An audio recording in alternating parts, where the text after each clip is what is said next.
하나님께서 오늘 우리에게 주시는 말씀은 나훔 1장 1절에서 8절까지 말씀입니다.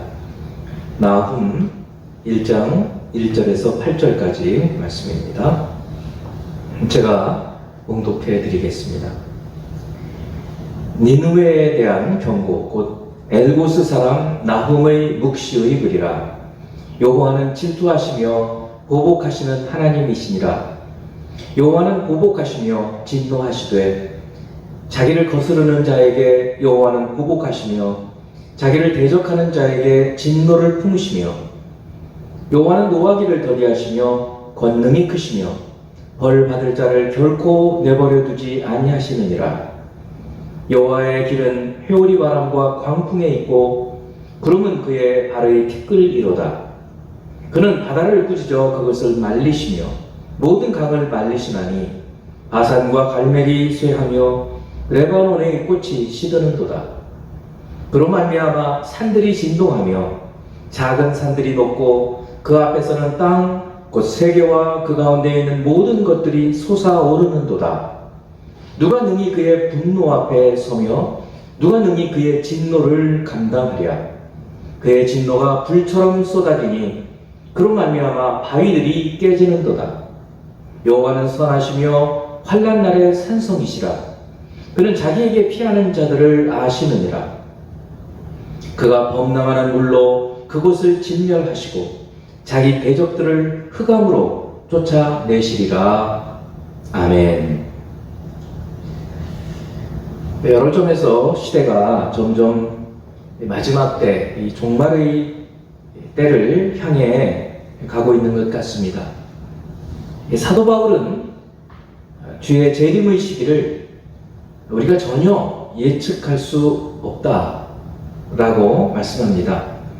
마치 밤에 도둑이 우리가 전혀 예상하지 못하는 때에 드는 것처럼, 또 임신한 여자에게 해산의 고통이 언제 올지 모르는 것처럼 주님의 종말, 주님의 재림도 갑자기 온다고 말씀합니다. 데살로니가 전서 5장 1에서 3절 말씀을 보면, 형제들아, 때와 시기에 관하여는 너희에게 쓸 것이 없음은, 여기 때와 시기는 바로 주님의 재림의 때, 종말의 시기이죠. 주의 날이 바로 주의 날이라고 얘기를 하고 있습니다. 밤에 도둑같이 이를 줄을 너희 자신이 자세히 알기 때문이라. 그들이 평안하다, 안전하다 할 그때에 이 세상 사람들, 여기서 그들은 이 세상 사람들입니다. 평안하다, 안전하다 할 그때에 임신한 여자에게 해산의 고통이 이름과 같이 멸망이 갑자기 그들에게 이르리니 결코 피하지 못하리라.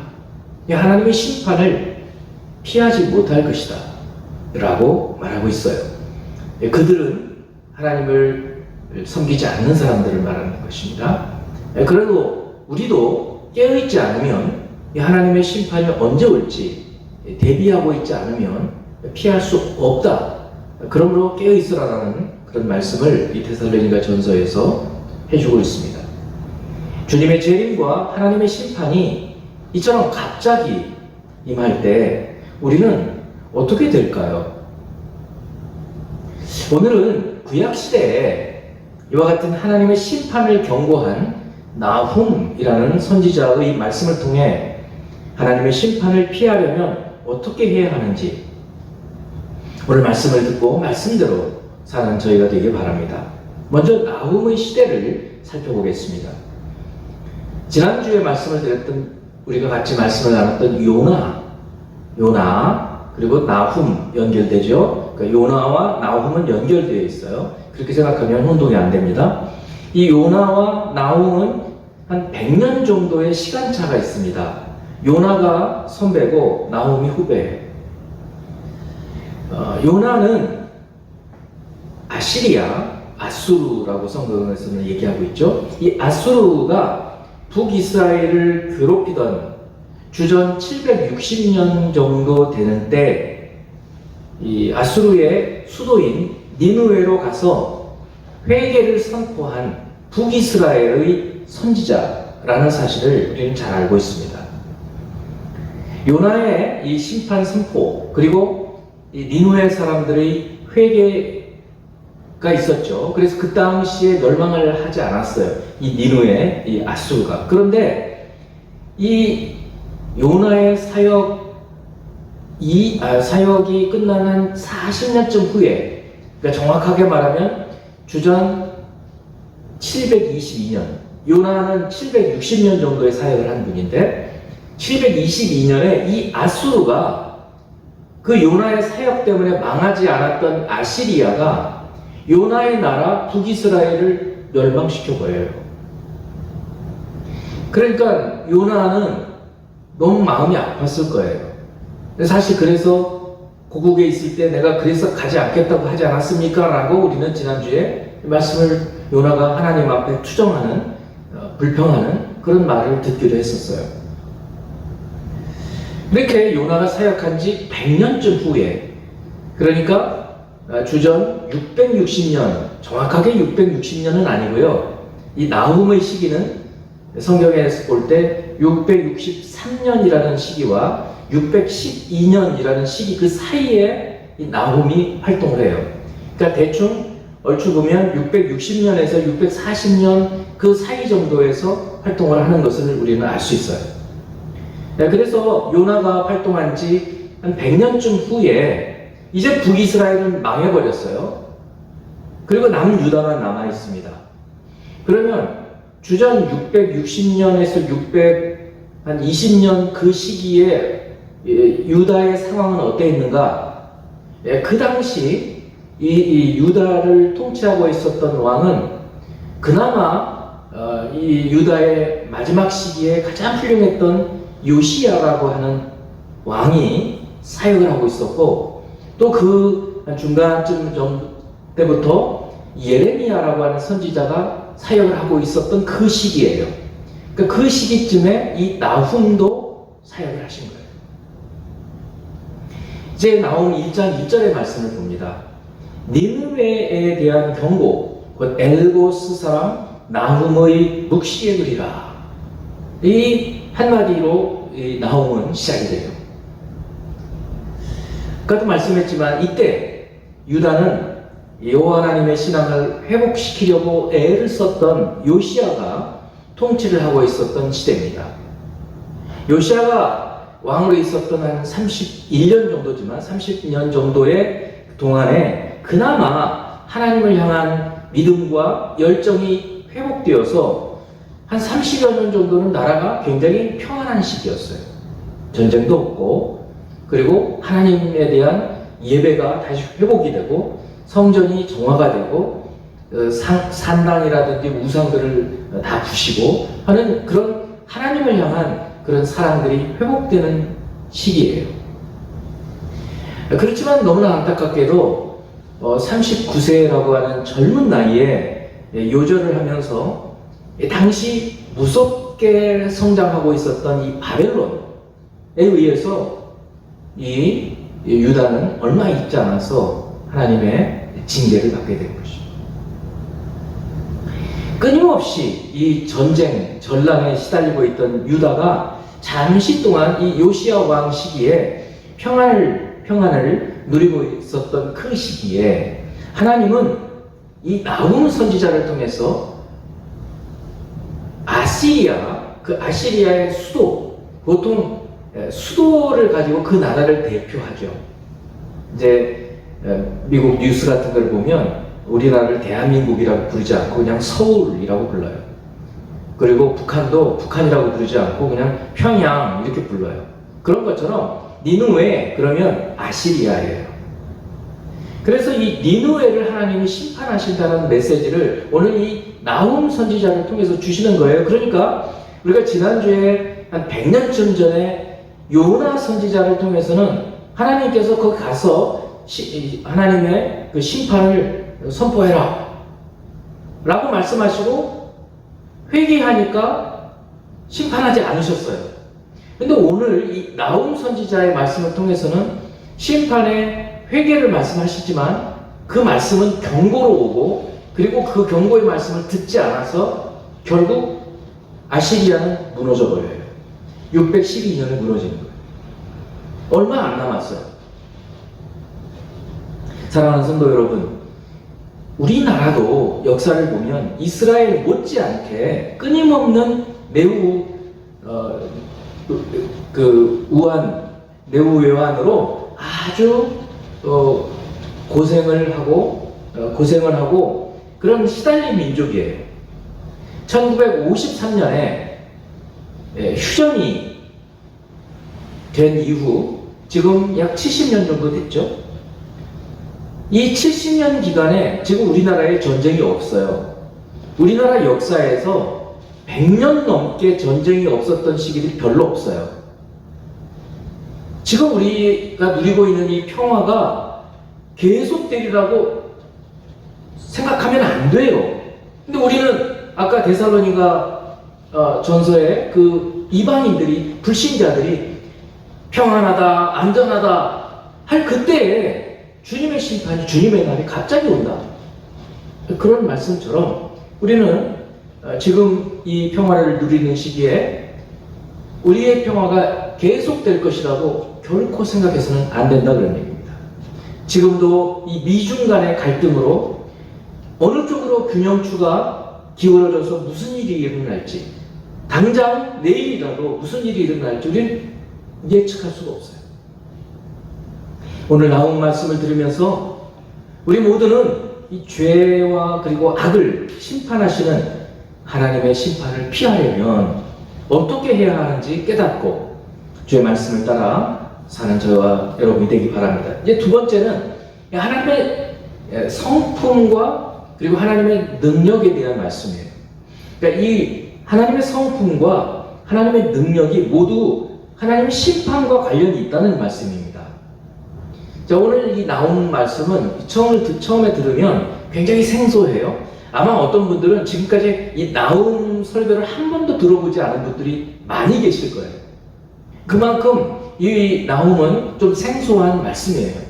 그러나 요나와 함께 우리가 같이 이 말씀을 들으면 결코 생소하지 않고 아주 우리에게 귀한 하나님의 메시지, 오늘날에도 우리가 깨어있게 만드는 그런 귀한 메시지가 되는 것입니다.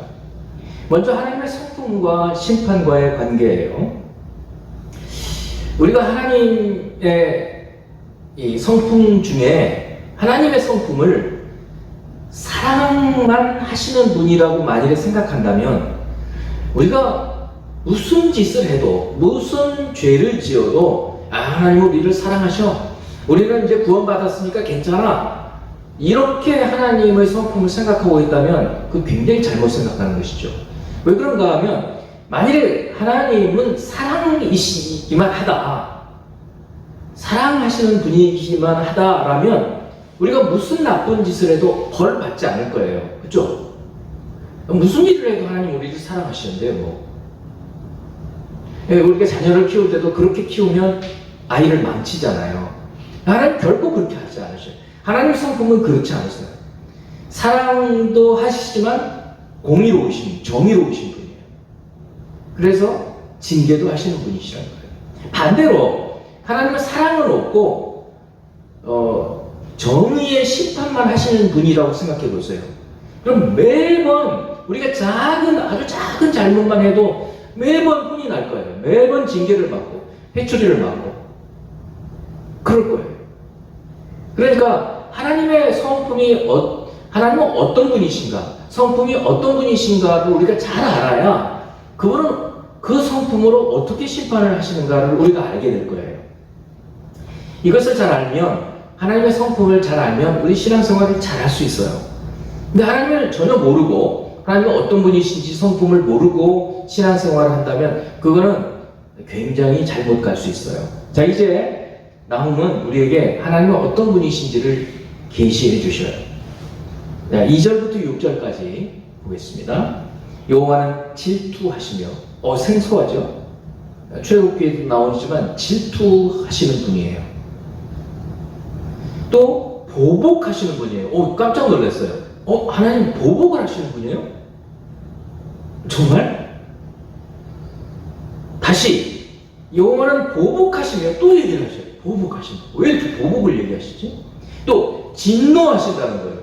왜? 하나님은 사랑이셔. 이 신약 성경을 봐. 요한 1서를 봐. 하나님은 사랑이시니라. 맞아요.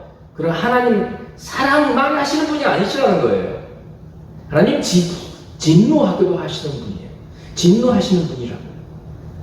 자기를 누구에게 그럼 진노하시느냐? 자기를 거스르는 자에게 요거는 보복하시고, 보복이 3번이나 나오네요. 자기를 대적하는 자에게 진노를 품으시며, 여호와는 노하기를 더디하시며 권능이 크시며 벌 받을 자를 결코 내버려 두지 아니하시느니라. 여호와의 길은 회오리 바람과 광풍에 있고 구름은 그의 발 아래 티끌이로다. 그는 바다를 부시져 그것을 말리시며 모든 강을 말리시나니 바산과 갈멜이 쇠하며 레바논의 꽃이 시드는도다. 이런 얘기를 왜 할까 궁금하죠. 그로 말미암아 산들이 진동하며 작은 산들이 높고 그 앞에서는 땅과 세계와 그 가운데 있는 모든 것들이 솟아오르는도다. 누가 능히 그의 분노 앞에 서며, 다시 분노를 얘기하고 있어요. 누가 능히 그의 진노를 감당하랴. 또 진노를 얘기하고 있어요. 무섭네요. 무서워요. 갑자기 그의 진노가 또 진노가 나왔어요. 불처럼 쏟아지니 그로 말미암아 바위들이 깨지는도다. 자, 오늘 2가지를 제가 얘기한다고 했어요. 하나님의 성품, 그리고 하나님의 능력. 이것 2가지가 하나님의 심판과 관련이 있다는 거예요. 먼저 하나님의 성품과 심판이 어떤 관련이 있는가라고 말씀을 하셨어요. 자, 하나님의 성품 가운데 질투하시고 보복하시고 진노하시고 하나님을 거스르고 대적하는 자들에게 진노하시는 분이시다. 그리고 벌 받을 자를 결코 그냥 내버려 두지 않으시는 성품을 가지신 분이 하나님이신 거예요.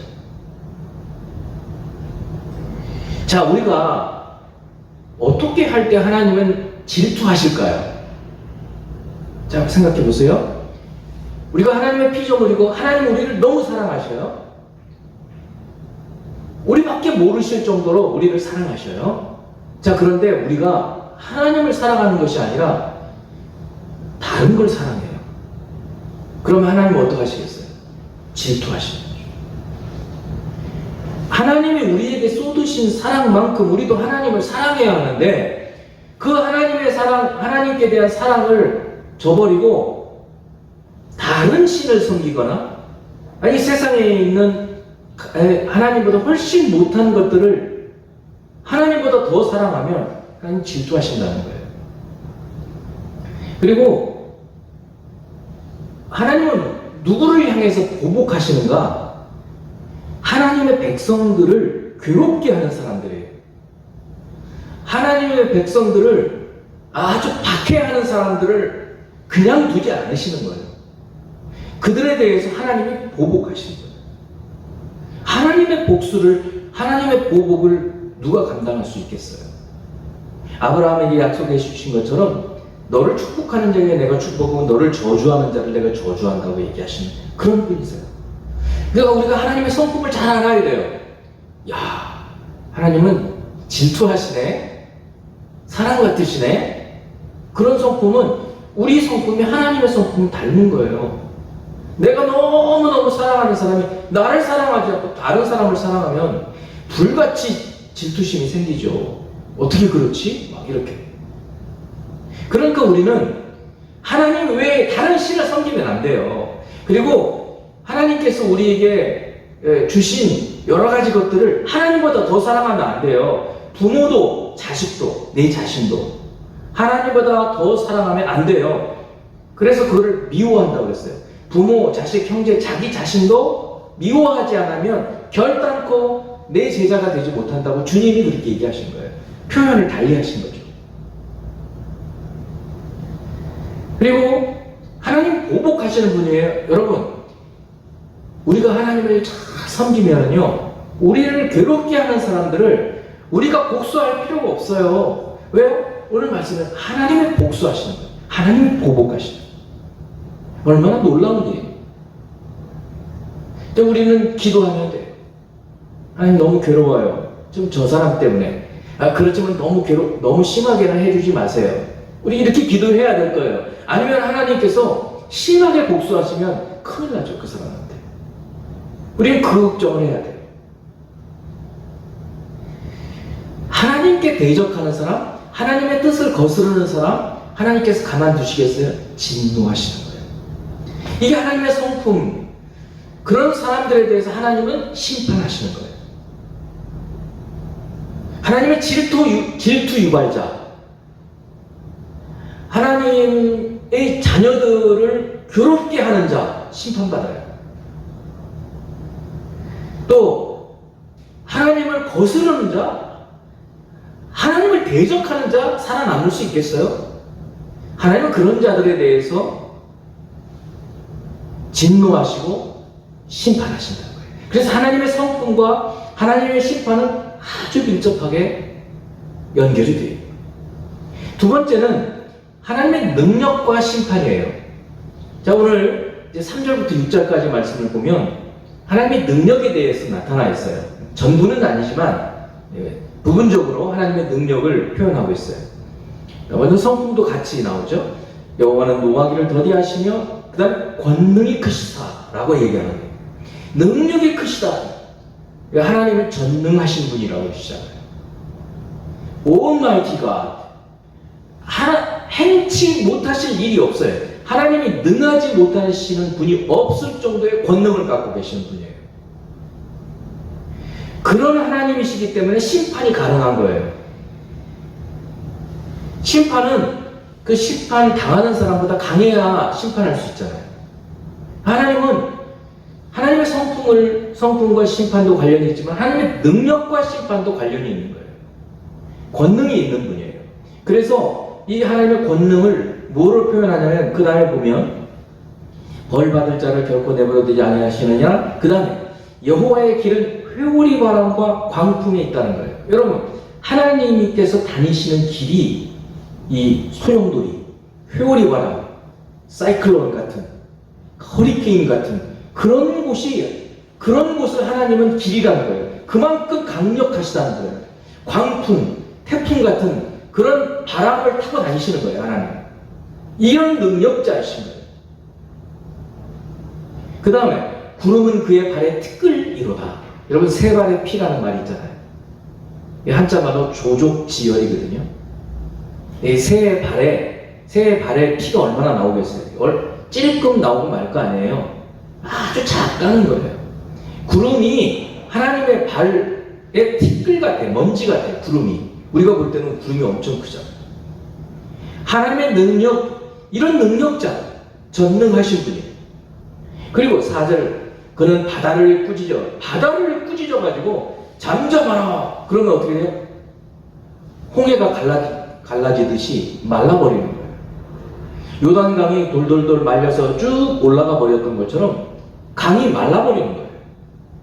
바다를 꾸짖어 그것을 말리시며 모든 강을 말리시나니 바산과 갈멜이 쇠하며 레바논의 꽃이 시드는도다. 여기에 아주 풀들이 쫙 울창한 그런 곳인데 하나님 말씀하시면 다 시들어버린다는 거예요. 능력 있으신 분이에요. 그런 말미암아 산들이 진동하는 거예요. 으르르르 산들이 막 지진이 일어나서 막 흔들리는 거예요. 작은 산들이 높고 그 앞에서는 땅, 뭐 세계와 그 가운데 있는 모든 것들이 막 쑥쑥 솟아오르는 거예요. 지진이 일어나서 막 흙이 무너지기도 하고 막 산맥이 올라오기도 하고 이런 모습을 하나님의 권능, 하나님의 능력으로서 표현하고 있어요. 누가 능히 그의 분노 앞에, 이런 능력을 가지신 분의 분노 앞에 서며 누가 능히 그의 진노를 감당할 수 있겠느냐. 그의 진노가 불처럼 쏟아지니 어떻게 돼요? 바위들이 깨져버리는 거예요. 하나님 한번 화를 내시면 바위가 터져버리는 거예요. 이런 능력, 이 성품과 능력에 하나님께서 심판하신다는 거예요. 그러면 지금 나훔 선지자는 이 하나님의 성품과 하나님의 능력을 가지고 심판을 얘기하시는데 그럼 무엇에 대한 심판을 얘기할 것 같으세요? 니느웨죠. 아까 1절에서 말했잖아요. 니느웨에 대한 경고. 이 강력하신 하나님이, 이런 성품을 가지신 심판하시는 하나님이 이제 니느웨를 심판하신다는 말씀인 것입니다. 요나 때는 회개해서 하나님께서 심판을 유보하셨는데 100년이 지난 이후 북이스라엘을 그렇게 무너뜨리고 악독한 짓을 하고 주변 나라들에게 막 살갗을 벗기고 코를 꿰어서 끌고 가고 이런 악한 짓을 한 니느웨 이 아시리아 사람들을 하나님 가만두지 않으신다는 거예요. 지금 그 얘기를 하시는 거예요. 자, 이 같은 능력을 가지신 하나님께서 니느웨를 심판하시는 모습을 이 나훔 선지자는 아주 생생하게 보여줘요. 나훔 3장 1에서 4절을 보면 이렇게 얘기해요. 화 있을진저 피의 성이요. 이 피의 성은 니느웨를 얘기합니다. 그 안에는 거짓이 가득하고 포악이 가득하며 모든 데가 거짓이에요. 전부 사기꾼들이 가득 차 있어요. 포악은 폭력이에요. 폭력, 바이올런스. 떡하게 막 싸우고 폭력하고 탈취가 떠나지 아니하는구나. 아주 그냥 완전히 나라가 부패해버렸어요. 그래서 어떻게 하시는가 보세요. 휙휙 하는 채찍 소리. 말을 지금 병사들이 말을 모는 거예요. 말을 모는 채찍 소리가 휙휙 하는 채찍 소리. 이 의성어를 써가지고 생생하게 지금 윙윙 하는 병거 바퀴 소리. 지금 자동차라면 자동차 바퀴 소리 나요. 지금 옛날에는 이 병거라고 해서 마차죠. 옛날에 오늘날 탱크 같은 거죠. 마차 바퀴 소리가 윙윙윙 아주 빠른 속도로 지나가니까 뛰는 말 갱 하면서 달리는 병거 충돌하는 기병들이 서로 팍 부딪히는 거예요. 싸우다가 번쩍이는 칼, 번개 같은 창, 죽임당한 자의 때 죽음의 큰 무더기, 이 시체들이 무더기로 쌓여있어요. 무수한 시체여 사람이 그 시체에 걸려 넘어지니 이는 마술에 능숙한 미모의 음녀가 많은 음행을 함이라. 이건 니느웨를 비유적으로 표현한 거예요. 그가 그의 음행으로 여러 나라를 미혹하고 그의 마술로 여러 족속을 미혹하느니라. 이 니느웨의 그런 아주 악하고 거짓이 충만한 그런 모습에 대해서 이제 바벨론을 중심으로 한 연합군들이 이 니느웨를 포위해서 공격하는 모습을 마치 지금 눈앞에 보는 것처럼 그려놓은 거예요. 그래서 이런 것들을 묵시라고 해요. 요한계시록처럼 그림같이 탁 보여주는 거예요. 눈에 탁 보이잖아요.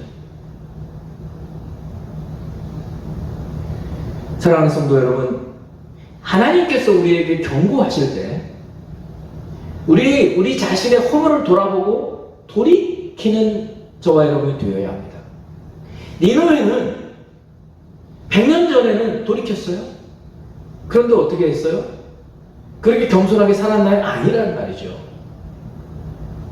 또 그 악한 본성들이 드러나가지고 또 악한 짓을 하고 사기를 치고 폭력을 행하고 우상숭배를 하고 이런 나라에 대해서 하나님은 심판을 거두지 않으시는 거예요. 우리도 마찬가지예요.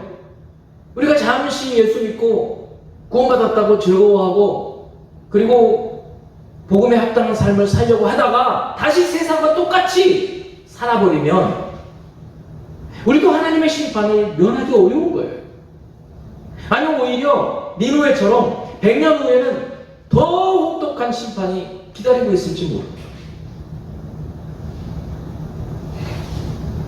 이처럼 요나의 회개를 통해서 요나의 선포를 통해서 회개하고 심판을 면한 니느웨가 다시 악한 범죄를 저지르고 회개하지 않았을 때 하나님은 이 니느웨를 완전히 멸망시켜 버리시는 거예요. 이제 마지막 부분이에요. 이 나훔의 마지막 부분 3장 18, 19절을 보면 아수르 왕이여 하고 하나님 부르시는 거예요. 네 목자가 자고 있다. 죽었다는 거예요. 지금 전쟁이 일어나가지고 나라가 다 뺏기는데 지금 자고 있어요. 네 귀족은 누워 쉬며 귀족들 다 죽었어요. 네 백성은 산들에 흩어지나 그들을 모을 사람이 없어요. 다 도망가 버리는 거예요. 이제 이 대적이 쳐들어오니까. 네 상처는 고칠 수 없고 네 부상은 중하다. 이 소식을 듣는 자가 다 너를 보고 손뼉을 와, 잘됐다, 잘됐다, 잘됐어. 저 니느웨 아수르가 망했어. 잘됐다. 이런 그들이 항상 너한테 행패를 당했기 때문이야. 그 사람들한테 잘했어 봐. 그러면 너 망했을 때 아이고 어떻게 저렇게 망했을까 하고 슬퍼서 같이 울어줄 텐데 박수를 치고 있어. 이게 끝이에요.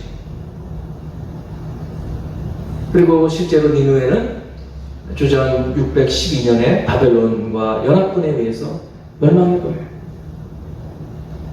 그리고 오늘 본문의 마지막 절 나홈 1장 8절 말씀을 보면 그가 범람하는 물로 그곳을 진멸하시고 자기 대적들을 흑암으로 쫓아내시리라. 이 하나님의 대적들을 쫓아내버리신다는 거예요. 그런데 어떻게 진멸하시냐? 범람하는 물로 하신다는 거예요. 실제로 바벨론이 이 니느웨 성을 3년을 포위했는데 이 포위해서 무너지기 직전에 엄청난 홍수가 이제 생겨서 거의 성의 대부분이 묻혀버렸다는 거예요. 그래서 실제로 이 니느웨라고 하는 도시가 성경에는 있거든요. 그런데 무려 1900년대까지 이 니느웨라는 도시를 이 실제 하는 도시인가? 가상의 도시인가? 이렇게 생각했다는 거예요. 그러니까 우리가 굉장히 잘 알고 있는 신학자들 중에 칼빈이라든지 루터라든지 어거스틴이라든지 이런 분들은 니느웨가 실제한 도시라는 걸 모르고 죽었어요. 근데 우리는 알아요. 고고학 때문에 프랑스의 고고학자, 영국의 고고학자들이 이 니느웨를 발굴한 거예요. 정말 땅 밑에 완전히 홍수 때문에 그냥 휩쓸어가지고 성 전체가 묻혀버린 거예요. 여러분, 이처럼 하나님의 심판은 하나님을 거스르고 하나님의 백성들을 괴롭게 하고 또 하나님의 뜻을 거스르고 하나님을 대적하는 그런 사람들을 대해서 임한다는 거예요. 그리고 하나님의 성품에 따라서 하나님을 심판하시고 하나님의 능력으로 심판하신다. 훗날 이제 마지막 때에 사탄을 심판하실 때에도 하나님은 이 전능한 능력으로 사탄을 심판하시게 될 겁니다. 그렇다면 이제 세 번째, 하나님의 심판을 피하려면 우리가 어떻게 살아야 되는가? 아니, 소극적으로 하나님의 심판을 피하는 정도가 아니라 이제는 적극적으로 하나님의 은혜를 받고 하나님의 사랑을 더 받으면서 살려면 어떻게 살아야 할까? 이것이 이제 우리에게 중요합니다. 오늘 본문의 1장 7절 말씀입니다.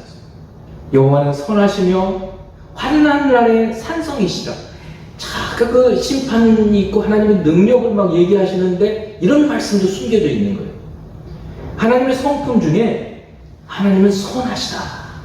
선하다라는 건 좋으시다. 하나님 참 좋으신 분이라는 거예요. 그러나 좋기만 하시는 분이 아니라는 걸 우리는 또 알아야 돼요.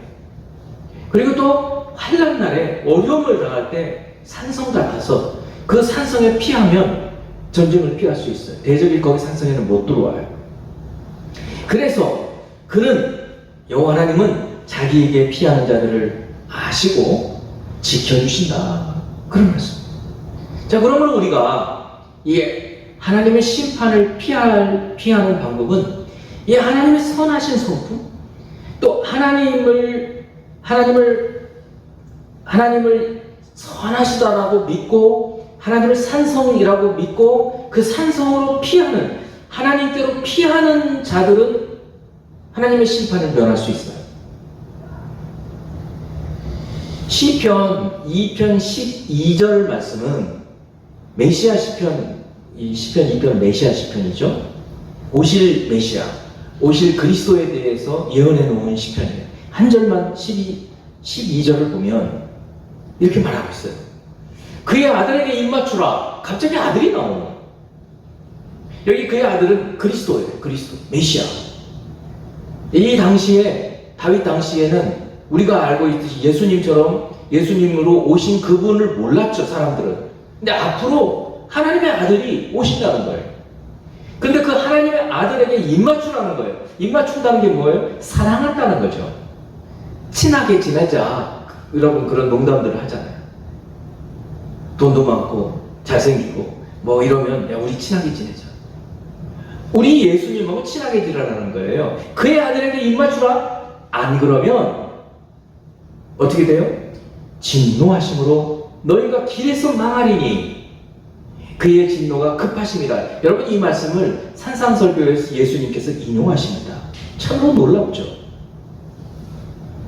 빚을 조금이라도 갚지 않으면 도중에 망한다. 하나님의 심판이 있다 그래요. 여호와께 피하는 모든 사람은 다 복이 있으리로다. 다 복이 있도다 라고 말씀하고 있는 거예요.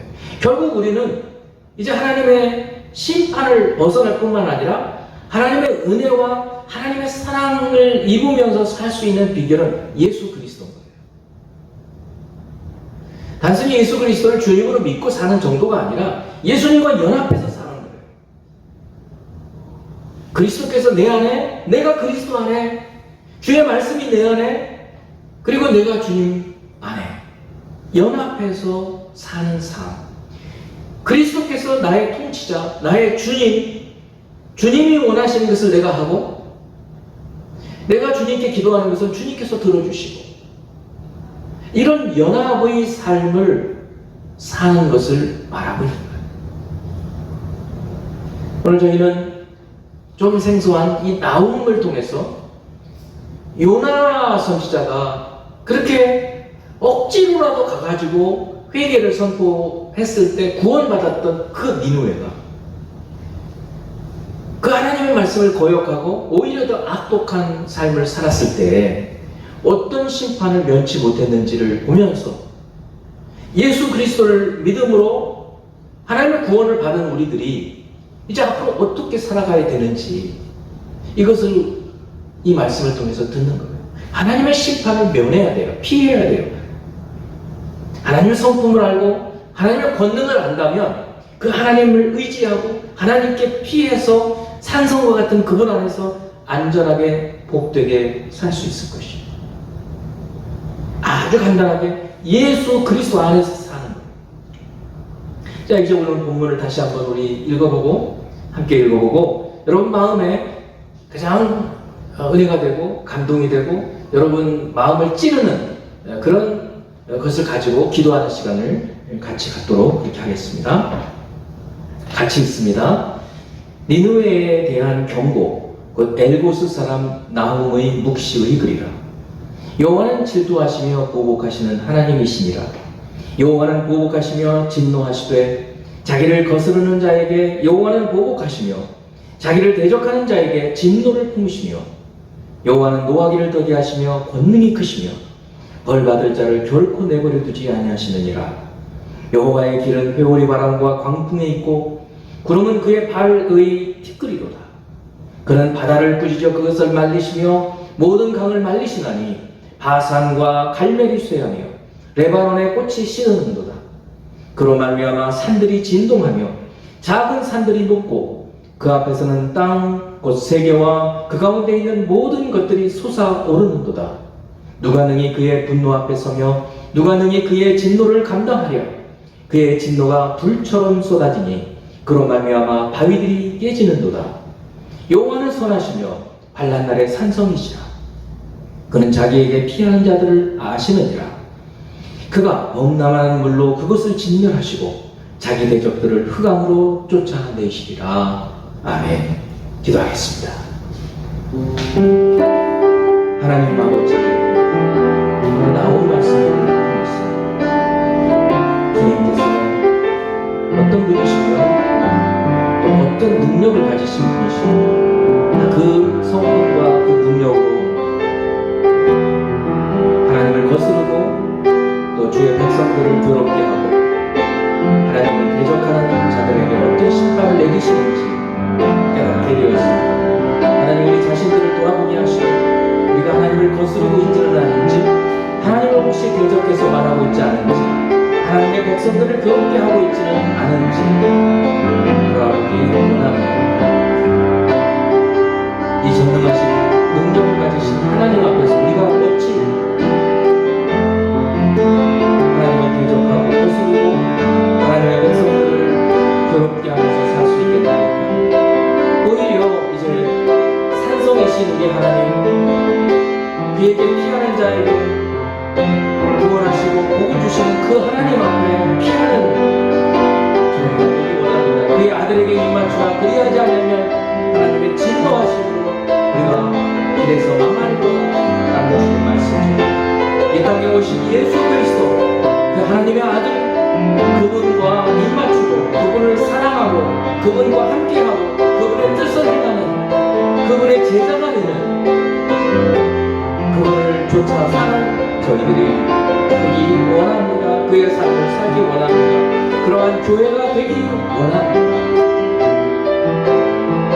주님 감사합니다. 그리스도 예수를 인하여 이 믿음을 주셔서 삶을